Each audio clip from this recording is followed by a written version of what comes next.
Hello everyone. Before we start, make sure to like and subscribe to the channel. And let me know in the comments where you're watching from and what time it is right now. Some teachers stay late, grading papers, cleaning up, locking the doors behind them. But they've heard footsteps in empty hallways, seen figures through classroom windows that should have been dark. And in some schools, no one wants to be the last one left behind.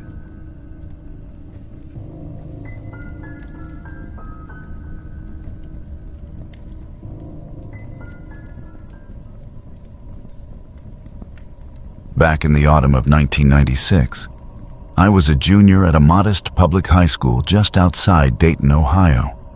Like most schools of its kind, it was a building full of aging lockers, echoing hallways, and teachers who mostly stuck to the curriculum without looking up. But one name stood apart from the rest: Mr. Daniels, though everyone referred to him simply as Mr. D. He taught history, and despite the subject's reputation, his classes were never dull. He transformed the room into something more than a classroom. Every wall was covered in antique maps, yellowing war posters, and strange little artifacts. Rusted compass pieces, old photographs, even a framed Civil War letter. He spoke with a calm, careful rhythm, never raising his voice, but always commanding full attention. He didn't teach history like it was something finished. He spoke about it like it had never really stopped. He was deeply interested in the obscure, ancient disappearances, abandoned towns that never made it to textbooks, symbols that appeared across cultures without explanation. His lectures would wander at times, branching into stories that didn't always have neat endings, but that only made us more interested. There was something quiet and obsessive in the way he chased down those details. He was a man who believed history mattered, even the parts no one remembered. It was sometime in late September when I noticed something had changed. At first, it was subtle.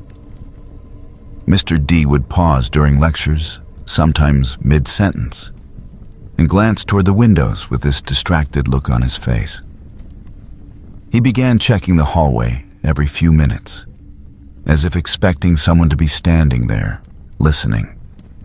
Occasionally, he would forget what he was saying and have to collect his thoughts before continuing. He grew quieter over the following days, and though he still taught with that same care, there was a nervous edge in his voice that hadn't been there before. His physical appearance began to shift as well. He looked thinner. His clothes seemed looser. His eyes were ringed with dark circles, and his movements became more restless. He stopped eating lunch in the teacher's lounge and started spending his breaks alone in his classroom. Sometimes, I would pass by and see him standing at the window, just watching the street outside with his arms folded tightly against his chest. One afternoon, in the middle of a discussion on Cold War propaganda, he broke off suddenly and walked to the door. He didn't say anything. He opened it, peered out, and stood there for nearly a full minute before returning to his desk. When he continued the lesson, his voice was hoarse, as if he had been speaking under his breath the entire time. Not long after that, he began locking the classroom door from the inside. It wasn't a rule, and other teachers noticed. When asked about it, he would say something vague, that the hallway had become too noisy, or that students from another class had wandered in the previous day. But none of those reasons held up. He started carrying a small pocket flashlight, which he would sometimes click on and shine across the floor during lectures, claiming it helped him focus. No one challenged him directly, but it was clear that concern had begun spreading among the staff. Then one Monday morning, he didn't arrive. The first period passed with an empty classroom. No substitute, no message. His car was still parked in the school lot, but he wasn't inside the building. By noon, the school office tried calling him at home, but no one answered. That evening, the principal and another teacher, Miss Warren, drove out to his apartment to check on him in person. The building manager let them in. They found the front door slightly ajar, the lights off, and no signs of struggle or violence. Inside the apartment, everything appeared strangely undisturbed. There were dishes left to dry beside the sink. A half-filled mug of coffee sat beside an open notebook on the living room table. His coat still hung by the door, and his keys and wallet rested in a neat pile on the counter. The television was off. The bed was made. It looked as though he had simply stepped outside for a moment and never returned. What they found next was far stranger. The apartment contained dozens of handwritten journals, all neatly stacked inside drawers, cabinets, even lined across bookshelves. Each journal was labeled by year, stretching back more than a decade. Most were filled with detailed historical notes, timelines, and personal commentary. But the final journal, the one lying open on the table, stood out in both content and tone. The handwriting inside it was rushed, jagged in places, as if written in panic. The entries were short, repetitive, and unnerving. One read, "It's getting closer." Another, "I saw it again today, just beyond the stairwell. It doesn't like the light. It knows I teach what was meant to be forgotten." And finally, "There's something buried beneath the school." The last page of the journal was completely filled with a single word, written in various sizes and pressures until the ink began to tear the paper. Listen. No trace of Mr. Daniels was ever found. The police conducted interviews, searched the area, and even examined the school grounds. They treated it as a missing persons case, but the tone behind their words suggested they had no leads. No signs of foul play, no credit card activity, no communication from him after that day. It was as if he had simply vanished. Roughly 3 weeks later, the school's custodial staff reported something unusual. One of the janitors, a man who had worked there for more than 20 years, claimed to hear a strange sound while cleaning a sub-basement storage room located beneath the older part of the school. It was a room most students didn't know existed. A low-ceilinged space full of old textbooks, broken desks, and filing cabinets with rusted locks. He described the sound as scratching, slow, rhythmic, not like mice or rats. He said it was deeper, almost deliberate, as if something large was moving directly beneath the concrete floor. When he returned the next day, he refused to go back down. He told the office he didn't feel safe in that room anymore. The administration responded quickly. Within days, the sub-basement was sealed off. They claimed the area was being closed for asbestos testing and later renovation. But no construction crews were ever seen entering or leaving. The room was simply locked, and access to it was quietly removed from staff responsibility.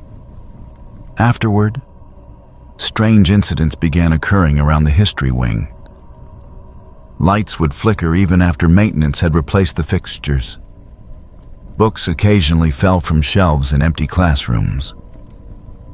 Several teachers began reporting odd noises, faint creaking, low tapping, or the soft clatter of something shifting in the walls. One substitute teacher resigned mid-semester after she claimed to hear whispering while alone in Mr. D's former classroom. She described it not as a voice, but as breath close to her ear. Insistent, and cold. I returned to the school once, years later, during an alumni weekend. The building felt smaller than I remembered, but that part of the school, the hallway where Mr. D had once taught, still held the same stillness. The plaque bearing his name had been removed. No replacement had been added.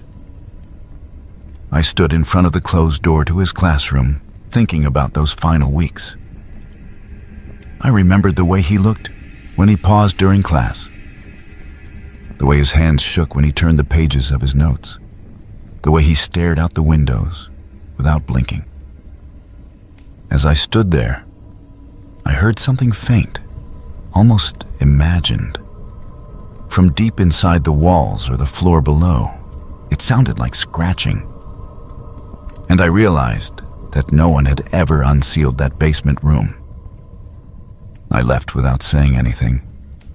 I never returned. I never looked for more answers.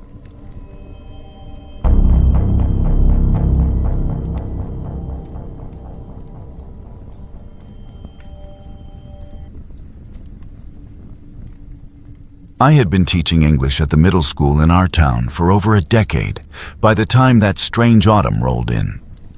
1991, early September. Still warm enough that the leaves hadn't begun their crisp transformation, but cool enough in the mornings that the hallways echoed with the shivers and sniffles of kids still adjusting to early alarms and heavy backpacks. The school stood at the edge of a flat, wide stretch of farmland, with a faded flag out front and a gravel parking lot that turned to mud every time it rained. The building had no architectural charm to speak of, just rectangular classrooms, flickering ceiling lights, and the permanent smell of floor wax and cafeteria beans. But it worked. And for the most part, it kept the world outside exactly where it belonged. I had my usual first period homeroom. A group of 7th graders too tired to cause trouble and too new to the school to understand what kind of faces they were expected to wear in front of teachers. They were quiet for the most part, with a few who slouched too far in their chairs or whispered during reading time, but nothing out of the ordinary. That's what made it easier to notice when someone like him appeared, because there was nothing loud or strange about him, not at first. Just a stillness that didn't belong in a room like that. I began noticing him in the 3rd or 4th week of the semester. A boy, sitting at the far back of the room, against the wall where the plaster was cracked and the heating vent sometimes gave off a rattling hum. He wore clothes that didn't look quite right for the time. Neatly pressed slacks that stopped just above the ankle, stiff leather shoes without a scuff on them, and a dark wool cardigan buttoned tightly to the neck. His shirt collars were always sharp, always tucked in, and never once had I seen him with a jacket or backpack. He sat perfectly upright in his chair, his eyes forward, his hands resting in his lap like he was waiting to be called on in church. I had assumed at first that he was just another late transfer.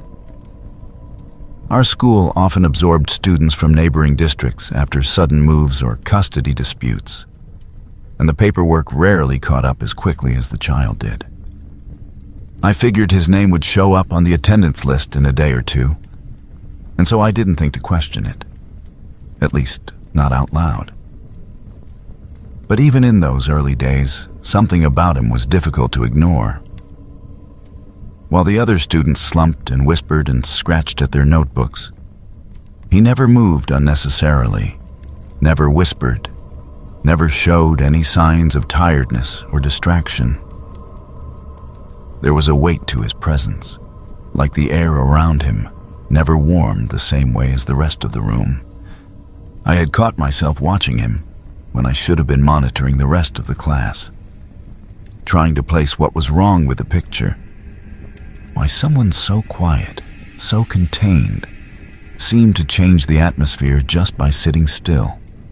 He didn't volunteer answers, but when I called on him, which I only ever did a handful of times, he responded with such strange clarity that it left me unsettled.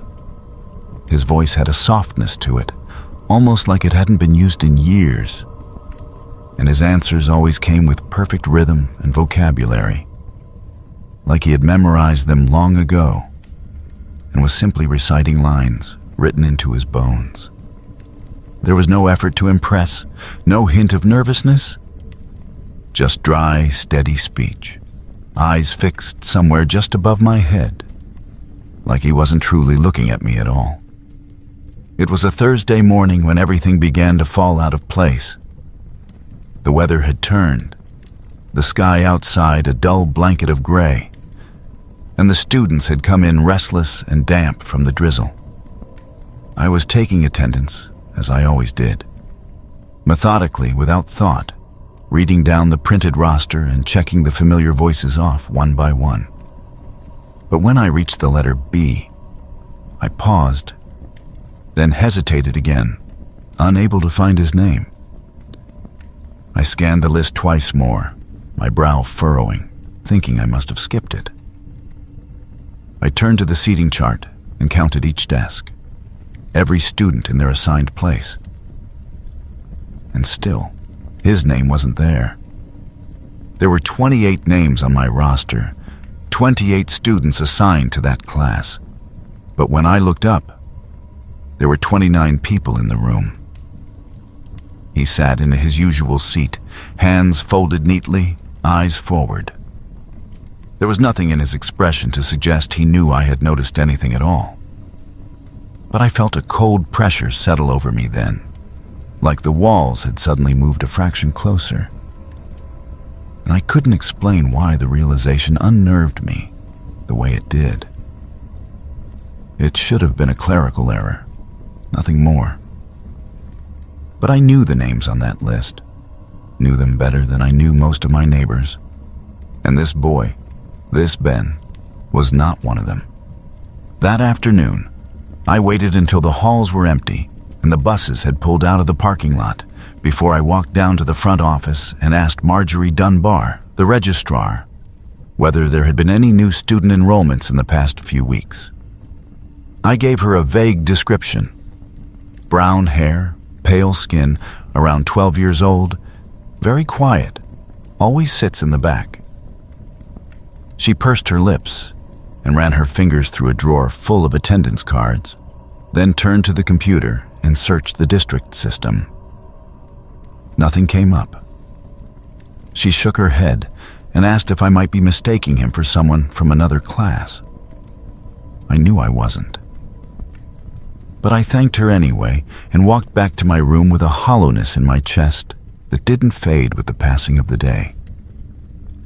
That night, after the house had gone quiet and the dishes were stacked neatly in the sink, I retrieved the class photo we had taken the previous Friday. A wide group shot out in front of the gymnasium where the sunlight had made everyone squint and the wind had pulled the girl's hair sideways. I laid it out on the dining table and leaned close to study every face. And there he was, on the far edge of the back row, just barely within the frame. His face was unmistakable.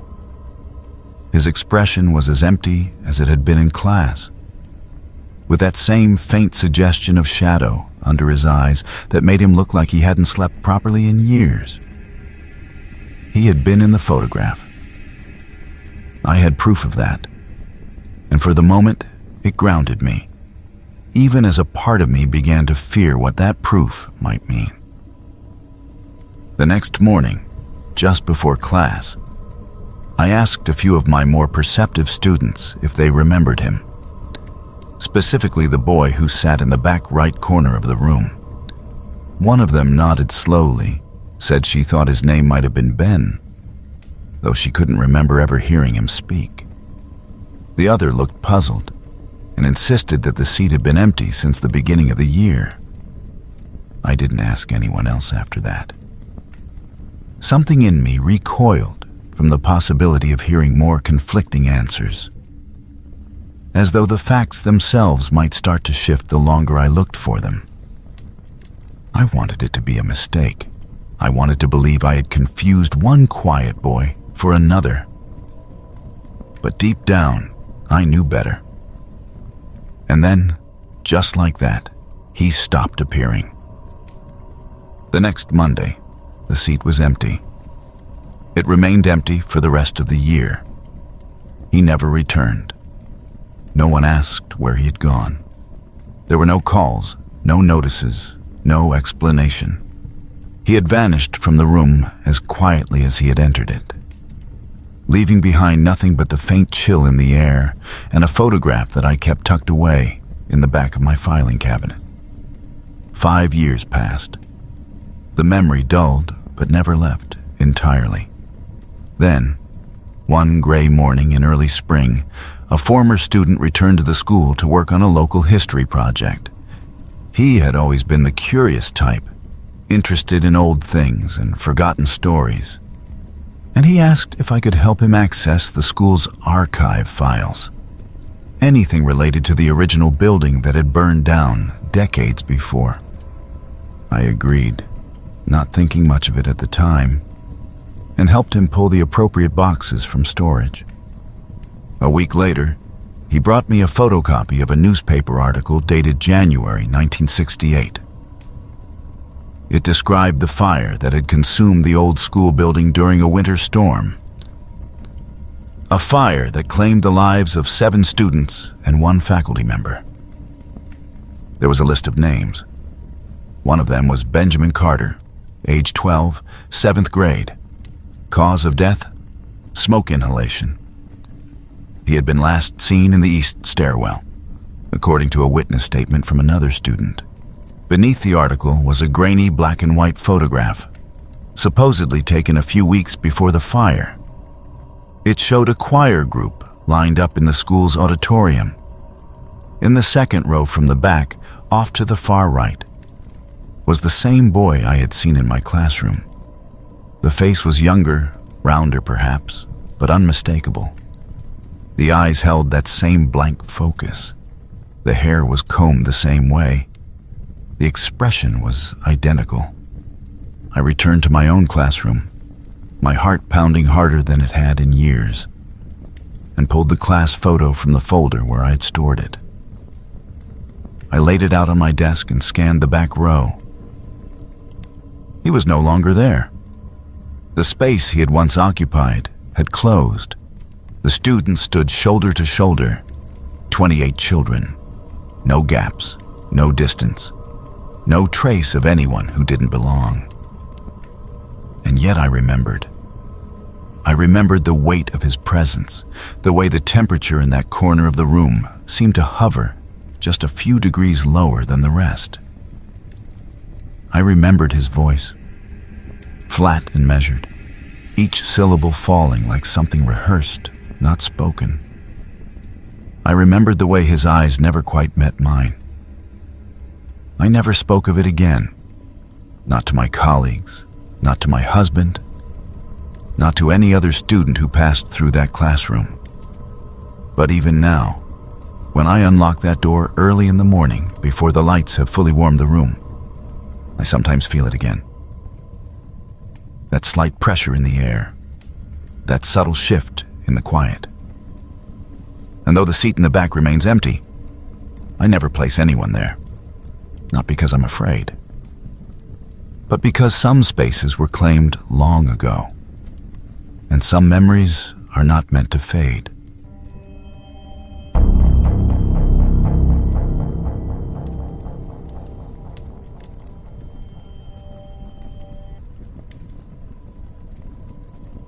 I accepted a teaching position at Edivine Academy in the spring of 2014, believing at the time that a term away from the noise and routine of my former school might do me good.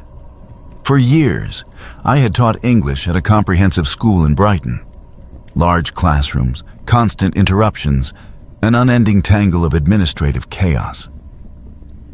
Edivine, in contrast, offered the promise of tradition, discipline, and a more controlled environment. The school was located just outside London, in a quiet stretch of the countryside that felt remarkably distant from everything. The campus was vast and secluded, flanked by iron gates and rows of ancient trees that had likely been there longer than the school itself. The main building was striking, a great stone structure wrapped in ivy and crowned with gables and chimneys that pierced the skyline like jagged fingers. Inside, the air always carried a hint of cold, regardless of the season.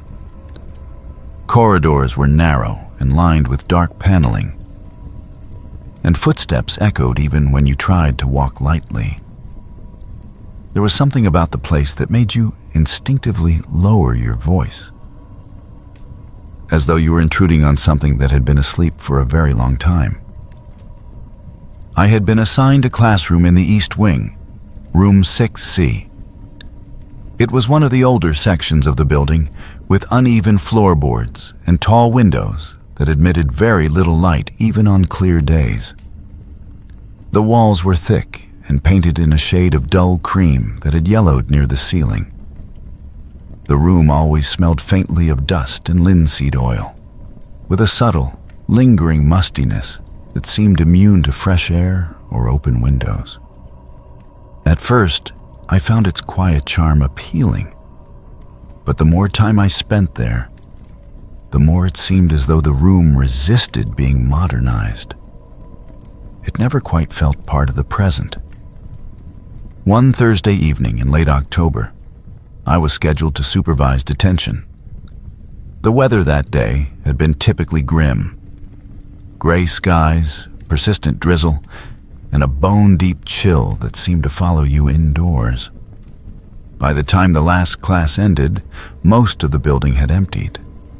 Only a few dim hallway lights remained on, and the atmosphere throughout the school had turned unusually still. I made my way to room 6C, where 3 sixth-form boys were waiting silently at their desks. They had been caught vandalizing one of the storage closets and were now paying the price in scribbled reflections and after-school silence. I took a seat behind the desk and began marking essays, occasionally glancing up to make sure they remained focused. Nearly 40 minutes had passed when one of the boys shifted in his seat and made a subtle motion with his hand.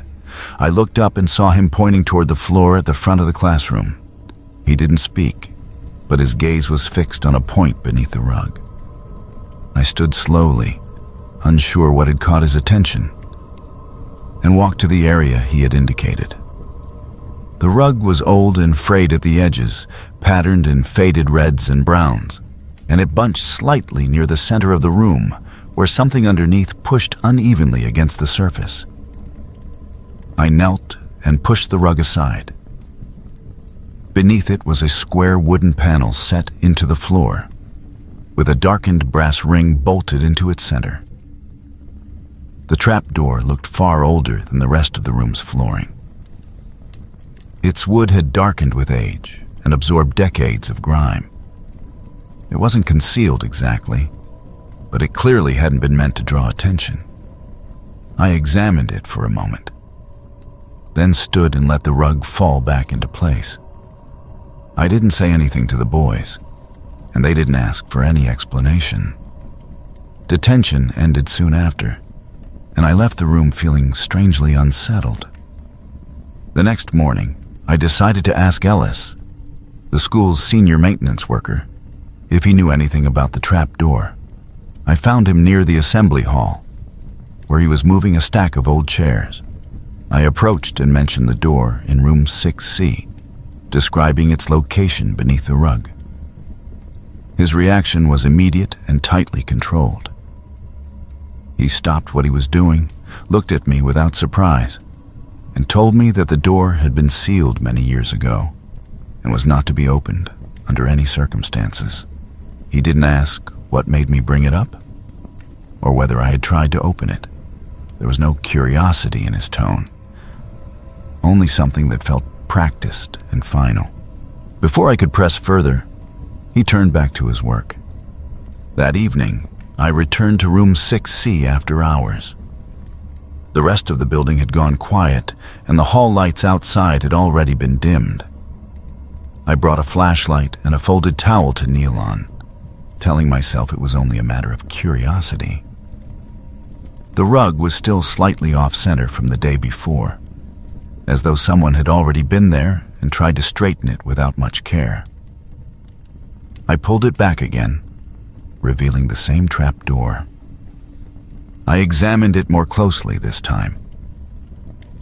The edges were flush with the surrounding floor, but the wood showed signs of wear around the ring, as though it had been opened more recently than Ellis had suggested.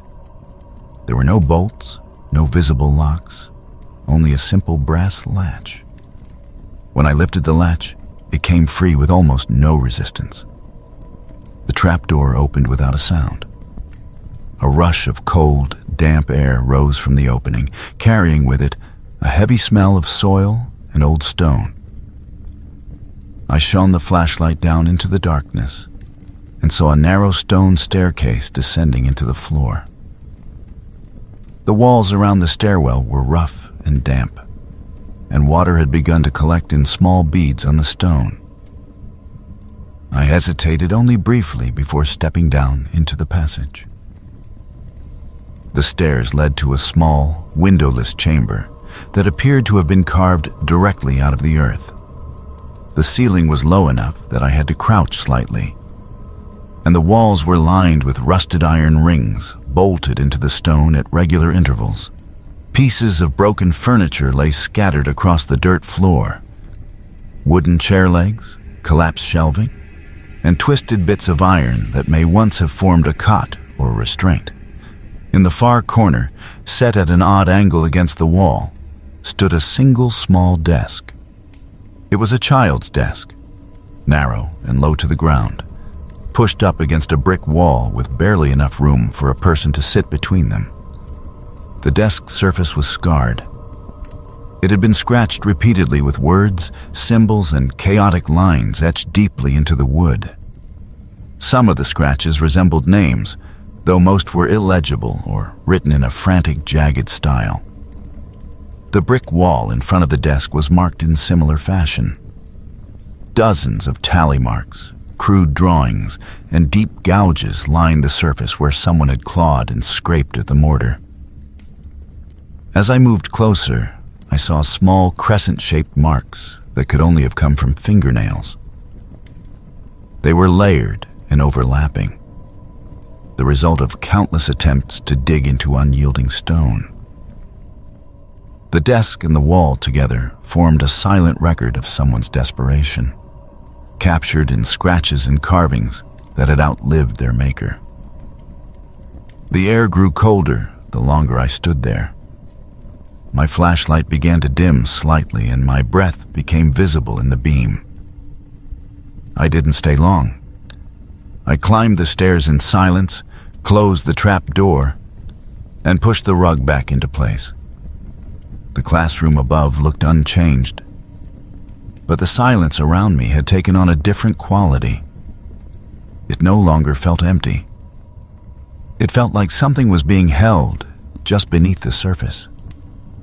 When I returned the next morning, I went to room 6C before the first period and lifted the rug again. The trapdoor was still there, but now it was sealed with 6 thick bolts, evenly spaced across the surface, each sunk deep into the wood. The brass ring had been removed, and the grain of the floor around the trapdoor had been sanded and stained, making it blend almost seamlessly with the surrounding boards. There was no indication that it had ever been disturbed, no sign that anything had been touched. I didn't confront Ellis again. I didn't tell anyone else what I had seen. Over the next several weeks, the East Wing began to feel different. The hallway outside room 6C remained unusually cold, even when the rest of the school was warm. The lights flickered more often than they should have, and no amount of maintenance seemed to resolve the issue.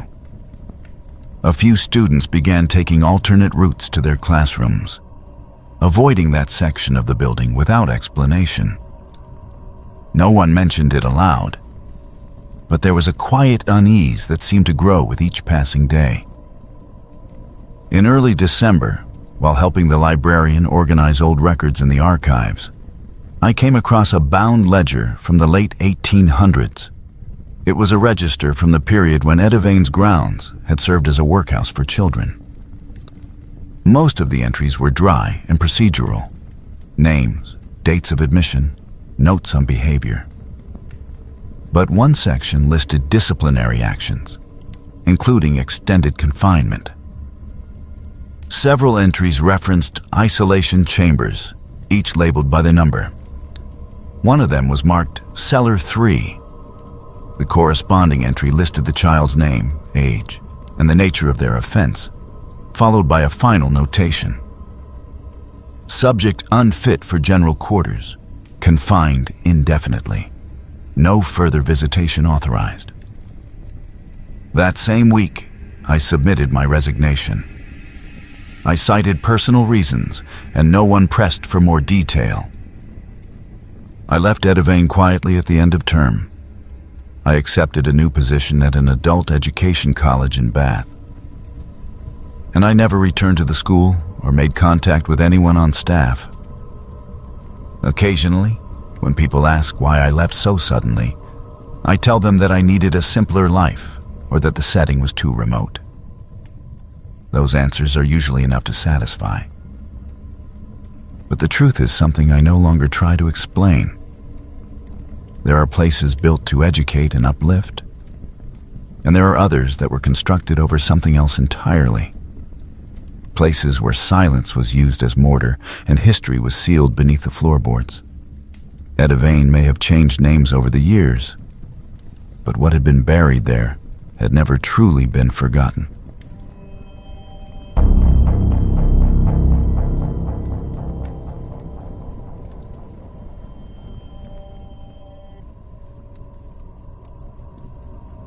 I was 12 years old when Mr. Addison first walked into our 7th grade science class, replacing Miss Connor after she unexpectedly left for maternity leave in mid-October. At the time, it didn't seem unusual for a substitute to take over so suddenly.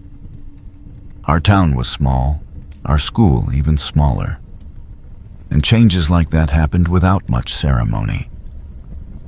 No one introduced him officially, and he didn't explain where he had come from. He simply entered the classroom on that first Monday morning with his coat already unbuttoned, carrying a narrow leather briefcase that looked stiff with age, and walked directly to the whiteboard, where he quietly wrote Science 7 in large square letters using a black dry erase marker. Once he capped the marker and placed it carefully on the tray, he turned toward us without saying anything for several long seconds, during which the classroom fell into a silence far heavier than any of us were used to. He looked to be somewhere in his 40s, though it was difficult to be certain. His pale skin had a sallow, waxy quality that didn't quite seem like the result of poor lighting, and his light hair was combed flat against his scalp in a style that felt both old-fashioned and oddly clinical. He wore the same exact outfit every day, without variation. A brown corduroy jacket with slightly worn elbows, a pale green shirt buttoned tightly to the neck, and a pair of dark trousers that held sharp creases, like they had been ironed by someone unfamiliar with comfort. His shoes, always perfectly clean and strangely glossy, never showed signs of walking through the mud, slush, or salt-streaked sidewalks we all trudged through every morning on our way from the bus drop-off. When he finally spoke, his voice was slow and unnaturally even, with no variation in pitch or tone. It wasn't soothing, but neither was it loud or harsh. It was simply flat, mechanical in a way that suggested he had memorized the words and was simply reciting them out of necessity rather than interest. He didn't attempt to introduce himself beyond stating his name. He never asked for ours. He didn't smile, didn't comment on Miss Connor's absence, and didn't try to joke with us. or engage in any kind of personal exchange. He simply opened the textbook to a chapter about the atmosphere, asked us to follow along, and began reading aloud without pause or expression. By the third day, a quiet discomfort had settled over the class. At first, it had felt like awkwardness, the kind that comes with adjusting to a new adult presence. But this was something else entirely. There were rules he seemed to enforce without ever explaining them. If someone raised their hand to ask for a bathroom pass, he would slowly turn his head toward them, meet their eyes without blinking, and respond with a single word: no. He never elaborated or offered alternatives. He didn't redirect the student's attention or change the subject. He simply refused the request and resumed whatever he had been doing, leaving the person who had spoken feeling exposed and vaguely scolded. The tests began on his second day and occurred with unsettling frequency.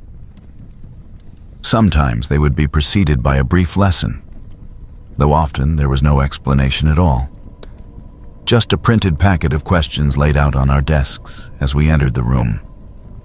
When the tests began, he would walk slowly to the back corner of the classroom, just beside the supply cabinet where the windows let in only a narrow strip of gray light, and stand completely still for the duration of the period. He didn't shuffle his feet or pace the floor as most teachers did when proctoring exams. He didn't sit behind the desk or leaf through a magazine. He simply stood upright, with his hands clasped loosely in front of him, and watched us.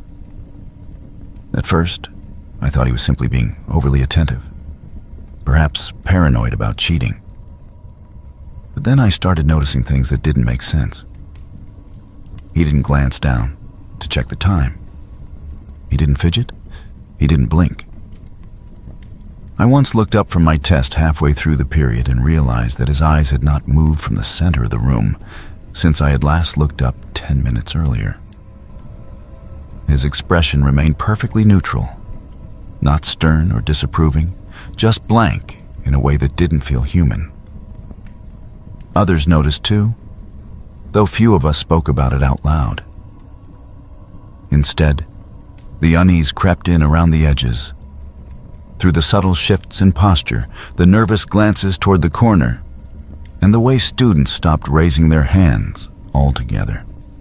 After about 10 days, whispered conversations started circulating at lunch and between classes.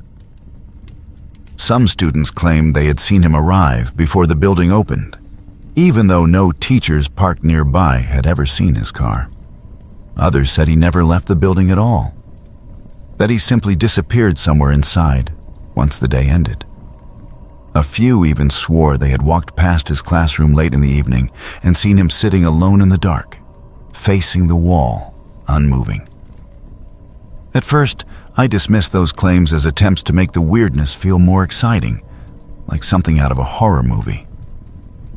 But even I began to notice that he always arrived before the first student entered, and was never seen leaving by anyone, even the janitors. Then, without warning, he was gone. It was the third Monday of his assignment. We arrived outside the science classroom at our usual time, expecting the door to be unlocked and the lights turned on, but the room remained dark and closed. After about 10 minutes of waiting in the hallway, a secretary came by and told us we would be going to the library instead, as the substitute had not reported for work that morning. She said it with the same casual tone she might have used if someone had simply overslept. But there was something uneasy in the way she avoided making eye contact. As the day wore on, murmurs passed through the school faster than usual. By lunch, most of us had heard that no one from the district had been able to reach Mr. Addison. The contact numbers he had provided led to disconnected lines. The email address on his employee file bounced back as undeliverable. when someone from the office attempted to visit the home address he had submitted, they found a weather-beaten house surrounded by overgrown grass and a rusted mailbox hanging open on its hinge. The place had been abandoned for at least a year, and several windows were boarded up from the inside. That evening, rumors intensified after word spread that the teaching certificate he had provided was registered to a man who had died in a highway accident 5 years earlier in a town several states away. The paperwork he had used to secure the substitute position, which initially passed inspection, was revealed to be untraceable. His name did not match any official school district records. No digital footprint could be found. Even the fingerprint card he submitted for the background check had never been processed by the state. Security footage from the school's East Wing showed him walking out of the building the previous Friday afternoon. In the video, he moved at his usual deliberate pace, with the same brown briefcase in his right hand and his eyes facing straight ahead. He did not pause to speak with anyone. He did not turn toward the teacher parking lot or the bus lane. He simply walked past the last visible camera near the side exit and disappeared from view. No one saw him again after that moment. I thought the story would end there, the way strange events sometimes fade into rumor and exaggeration. But then, about 2 weeks later, something happened that made it impossible to forget him. Rachel, a quiet girl who lived a few blocks from me and usually kept to herself, came into school looking pale and withdrawn. She didn't participate in class that day, barely touched her lunch, and avoided speaking to anyone. A few of us lingered in the hallway after the final bell and asked if she was all right. And eventually she told us what she had seen the night before. Her voice was barely above a whisper when she described it. She had woken up sometime after midnight, startled by the low growl of her dog standing at the back door. When she looked out through the upstairs window facing the yard, she noticed someone standing just past the edge of the porch light. Tall and still, positioned precisely at the tree line behind the fence. She couldn't see the man's face clearly, but the silhouette was familiar. He was wearing the same jacket Mr. Addison always wore. His posture was identical to the way he stood during our tests, unmoving, with his arms resting quietly at his sides.